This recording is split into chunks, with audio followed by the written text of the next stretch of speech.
Hello, hello, hello, and welcome to another episode of Extinct Bricks Originals. And for this very special episode, this will be still with the series of Jurassic World Rebirth, and this is our Dilophosaurus LEGO Custom Tutorial. So hello there everyone, and now we're going to start on doing our Dilophosaurus, and this is a raptor, a small one that I did, and very similar to the size of the Velociraptor here that I just recently made for Rebirth. And for us to be able to do a proper Dilophosaurus, I want it to have the same size as it would, which is slightly smaller than that of the Velociraptor. So what we're going to do is we're going to take in concept the same way how I made the Pyroraptor for Jurassic World Dominion. And so we're going to start from there, and let's see where it goes when I kit bash this one and this one. So those are the main base figures that I will be using. So first we sketched out how we're going to do the our Dilophosaurus.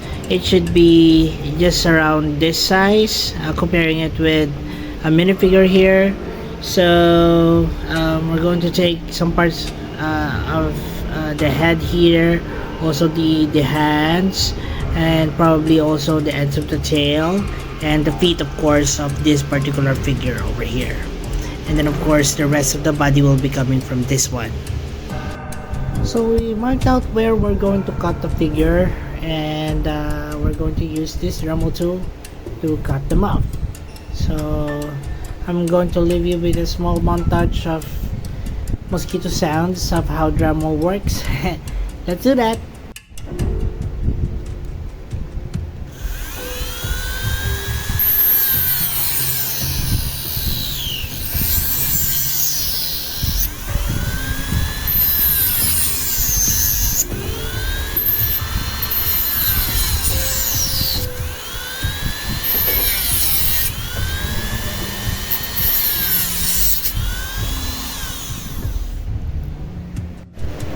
And here's the finished kit bash for our Dilophosaurus. You can see that we have extended the arms but with a thinner piece for it, and used the arms for this one, the hands for that one, and then of course the head.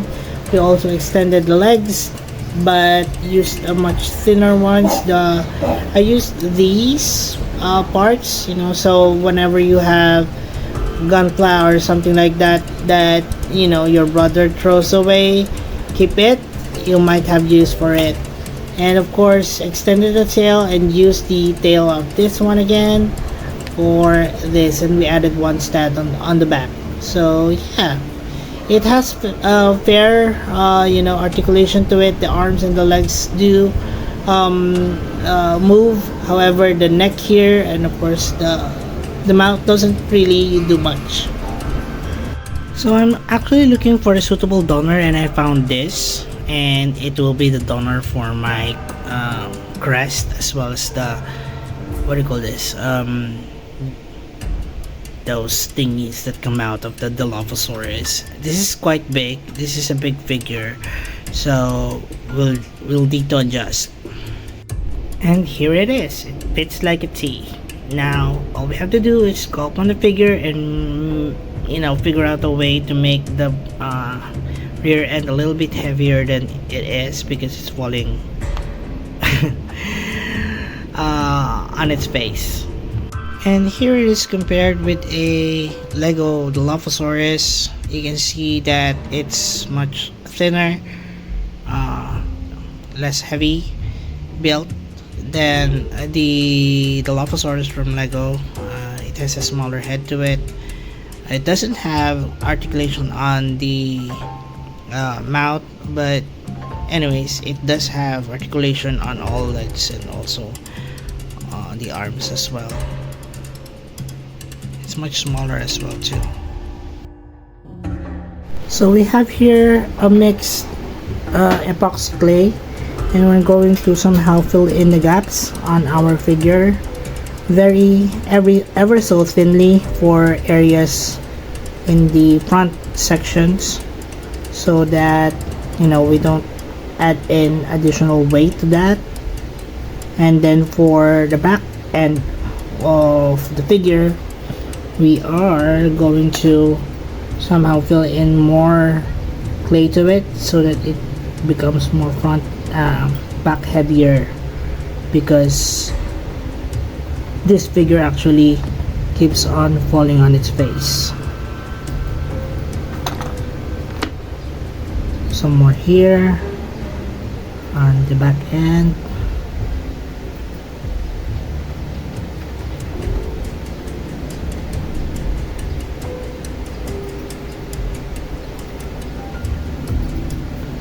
So since this is a very small figure, I am using as very little clay as possible so that it won't bulk up and it's just going to look very messy in the end.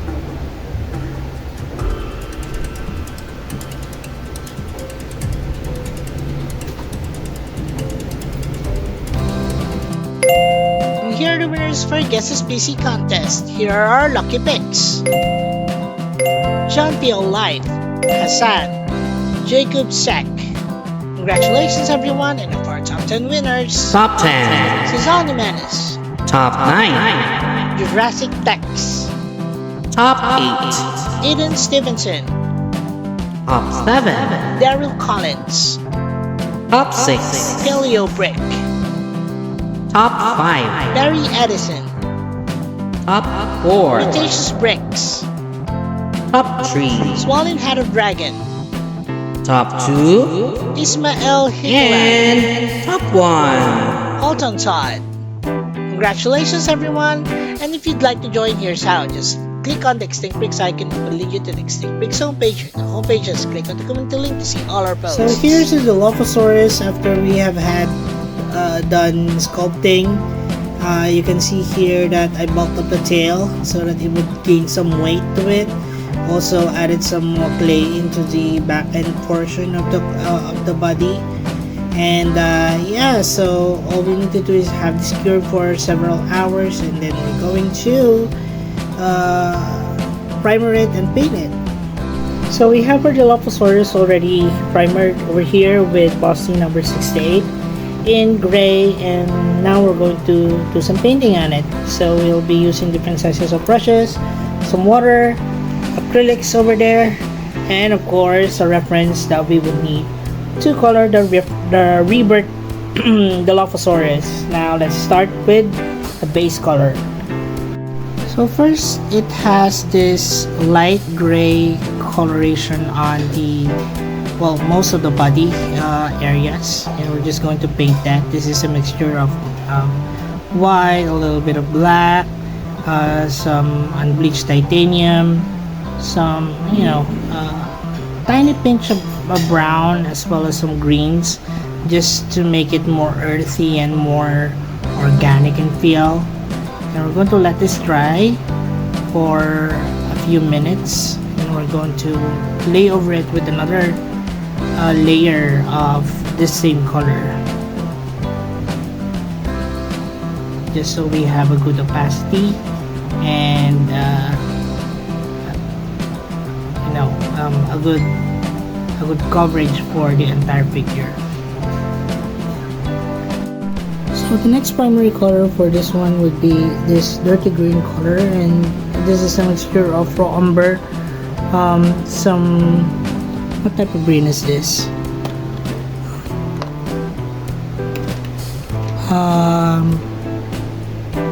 Grass green, a lot of these raw sienna, and some white just to lighten up a bit. And this is going to add in the scaling and patterning details on the back of the creature, as well as that of the head. We're going to also place specific patterns on the arms, on the legs, and on the tail.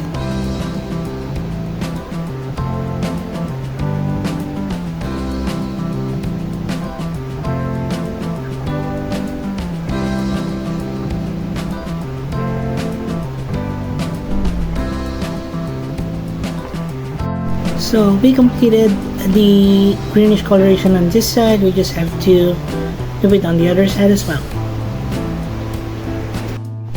And on the back of the creature, there is a bluish type of coloration. Not sure what that is, but this is just a mixture of the greens that we had on earlier, and we added, what type of blue is that? This phthalo blue, and we are going to do an overlap on some of the greens over here to bring it a more interest and also depth on the actual painting on our creature.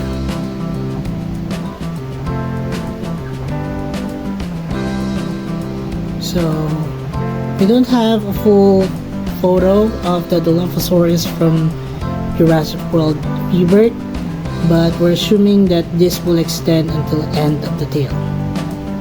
And we'll also have some markings on the face of the Dilophosaurus.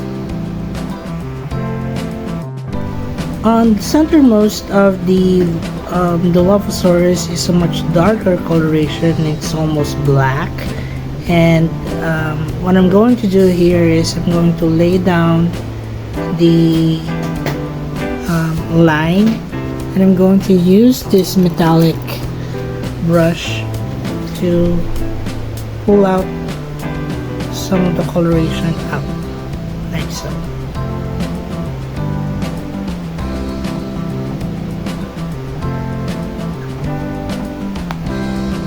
We're going to do that again, and create more lines on the figure.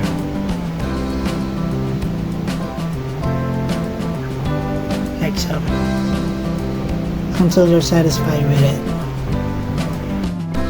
So this is just yellow ochre, and we're just going to paint over the white base that we've painted earlier. So I didn't already created a video clip for that because it's just painting white on the figure, and this yellow ochre will definitely pop in the white background. That's why for some of you who are not familiar with using yellow color in your figures, it takes 300 or so layers if you're going to use gray to have an adequate opacity of yellow that you really want. So better that you use a white background or a white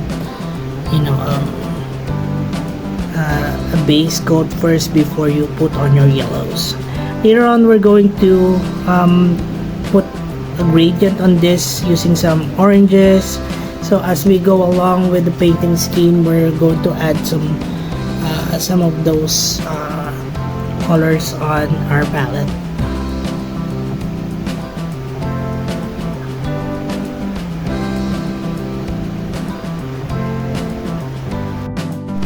Okay, so we have here a yellow-orange color, and we're going to somehow blend it with the yellows that we have. And the way we do it is, first we apply the the orange colors here on the sides of the frill, like so.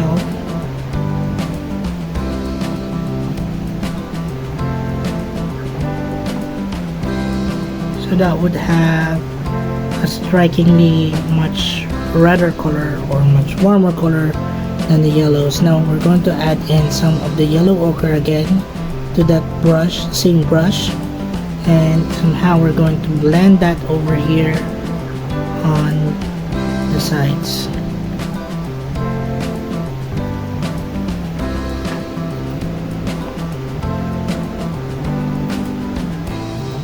So it gives that illusion of gradient from a much orangey color to a more yellow central area, same as what we got here. And for the last of the details, this is just black color, and we're going to put varying sizes of dots or spots on the frills, and this will, going to make the frills really pop and make it that signature, what do you call that, trailer like vibes on our figure. And once we're complete with one side, of course you're going to have to mirror, well, at least do that on the other side as well. And that should be it for our